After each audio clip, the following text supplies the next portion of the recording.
শিক্ষা উপদেষ্টা এবং এমপিওভুক্ত শিক্ষকদের বৈঠক সফল হয়নি। বাড়ি ভাড়া ৫% বেশি বাড়ানো সম্ভব নয়, শিক্ষা উপদেষ্টার এমন মতকে আমলে নেয়নি শিক্ষকরা। এই প্রস্তাব প্রত্যাখ্যান করে আবারও আন্দোলনে যাবার ঘোষণা দিয়েছেন তারা। বৃহস্পতিবার সচিবালয়ে শিক্ষকদের সাথে বৈঠক করেন শিক্ষা উপদেষ্টা, আরও জানাচ্ছেন সাজিদ সরকার।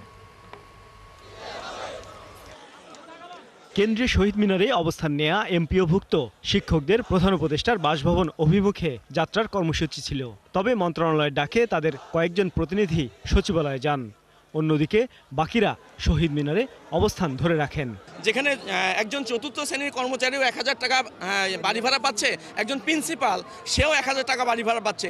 আমাদের মনে হয় সচিবালয় মন্ত্রণালয়ে বিগত সরকারের কিছু প্রেতাত্মা রয়েছে, যারা আমাদের শিক্ষকদের এই ন্যায্য দাবি থেকে বঞ্চিত করার চেষ্টা করতেছে। আমার স্কুলের শিক্ষার্থীরা বিদ্যালয়ে গিয়ে গুড় করছে, আন্দোলন করছে, কিন্তু ক্লাস করতে পারছি না। শিক্ষা উপদেষ্টা ও আন্দোলনরত শিক্ষকদের বৈঠক সফল হয়নি। বাড়ি ভাড়া ৫% বেশি বাড়ানো সম্ভব নয় বলে শিক্ষকদের সাফ জানিয়েছেন শিক্ষা উপদেষ্টা।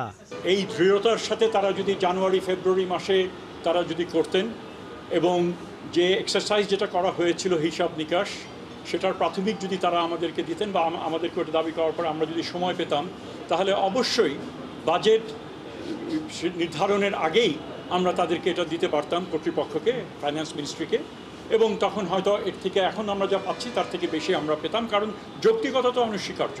কাজে এখন যেখানে টাকা নেই সেখানে আমাদের পক্ষে এর থেকে বেশি দেওয়া সম্ভব হচ্ছে না। এ প্রস্তাব প্রত্যাখ্যান করে আন্দোলন চালিয়ে যাওয়ার ঘোষণা দেন শিক্ষক প্রতিনিধিরা।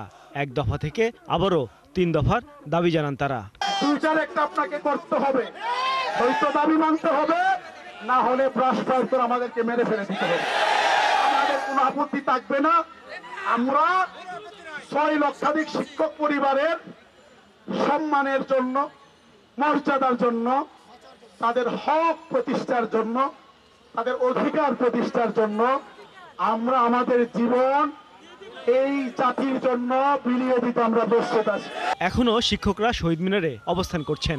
প্রধান উপদেষ্টার বাসভবন যমুনার দিকে তাদের পদযাত্রার কর্মসূচি থাকায় শাহবাগ থেকে আশপাশে নিরাপত্তা জোরদার করা হয়েছে। সাজিদ সরকার, ৭১, ঢাকা।